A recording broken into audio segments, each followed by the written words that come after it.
Greetings, my fellow musicians. Today is the lesson for Wednesday, August 19th. We have been looking at how to identify notes by letter name on the scale. You remember, we have our treble clef here.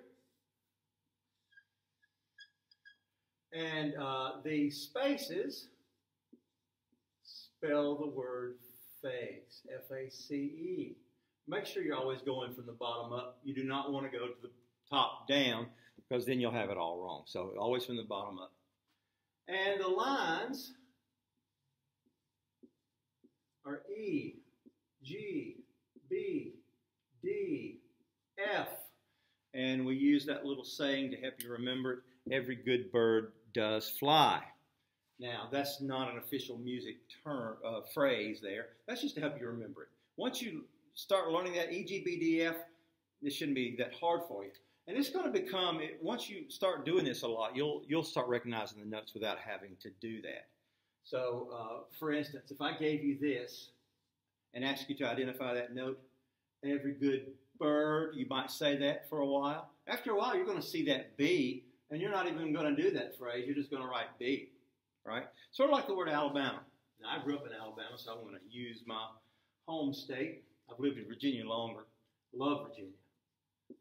But I also love the place I come from. So, first time you saw the word Alabama, you're a young reader, maybe first, second grade, I don't know, third grade. I don't know when you first saw the word Alabama. First time you may have gone phonetically, Alabama. Oh yeah, Alabama. My great-grandmother came from there, whatever. So, Alabama. So, the second time you look at it, you're having to go, let's see. Alabama. Oh, yeah. Third time, Alabama. By the fourth, fifth time, you don't have to do that anymore. For the rest of your life, every time you see this word, you're going to say Alabama. You don't sound it out phonetically now. If you've seen this word before, and you probably have. So it's going to become the same way with the notes for you. And that's something every musician needs to be able to know how to do. A lot of kids think this is not that important. If you're a musician, you need to know how to read music. So we're going to make sure you know that and look back at the videos if you need to go over it again. I'm going to show you a few other things, because we are not limited to this number of notes in music. Good thing, because it can get kind of boring. So what if we want to go below this E, and we want to go to the note before it? What do we call that one? It's really not a trick question. I've mentioned this before in a video. Don't make this harder than it is. It's really simple. I've asked students before, what comes before that? And they're looking at, that's a tough one. They are smart kids. They're not unintelligent at all. Very smart. But they're thinking this must be hard. They're probably thinking in their mind it must be a D, but no, it's too easy. It can't be a D. It is that easy. It is a D. Before the E comes in the musical alphabet is a D in the regular alphabet every single time. A, B, C, D, E, right? So what if we want to create a ledger line so we can make another note, ledger line, and put a note on that coming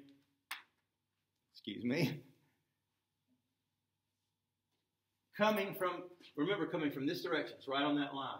What would we call that? Well, what comes before a D? Again, not a trick question. A, B, C, D, E. What if we want to go below that? Right? What comes before C? You got it. B. What comes before a B? An A. Now, altos will often see notes this low. Sopranos, not usually, but altos will see notes this low. So they need to know how to do that. Let's go one more. Now, this could be a little tricky, but if you think about it, it's really not. What about below that second ledger line, which makes that a space?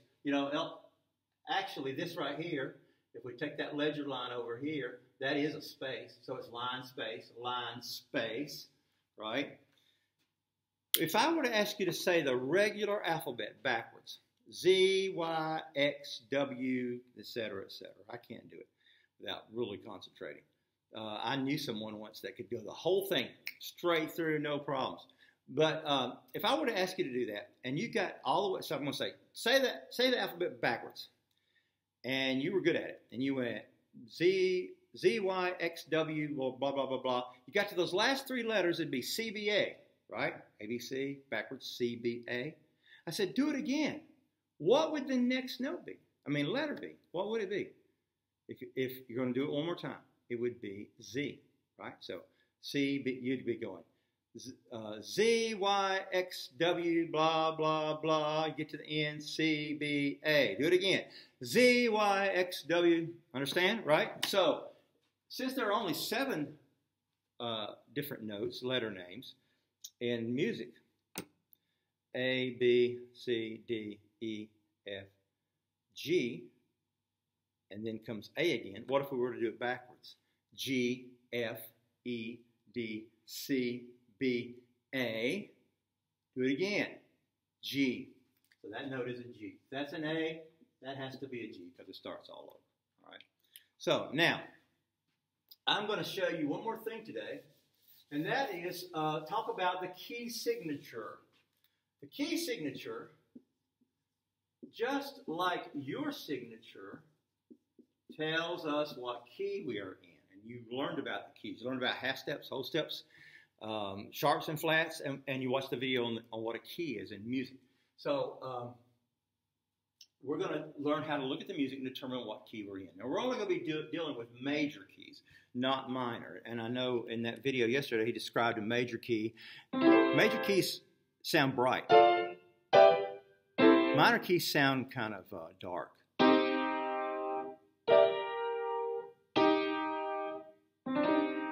Right? So sort of a dark sound. But we're just going to deal with major keys right now.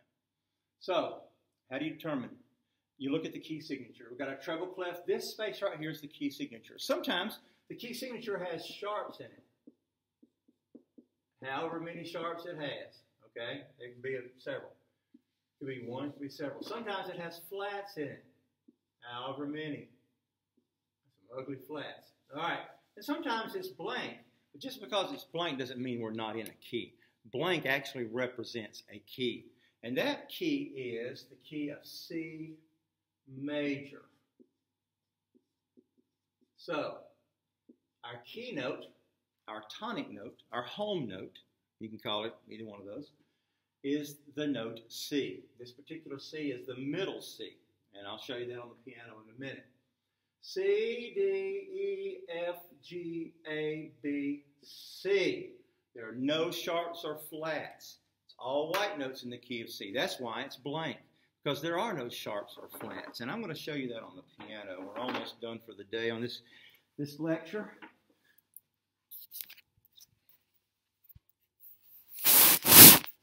Okay, and I'm not going to have a written assignment for today, except that you will need to send in this. You can just write it in an email. Actually, it's easier for me if you can do it in a separate email on the school email account than respond on Canvas. But I want you to include these 3 words, or 2 words today.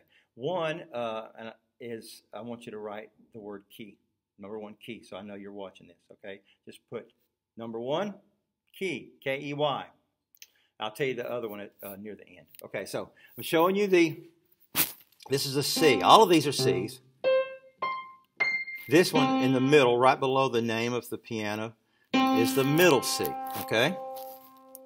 If you notice the C scale, which I just drew on the board, show you that again. C, D, E, F, G, A, B, C.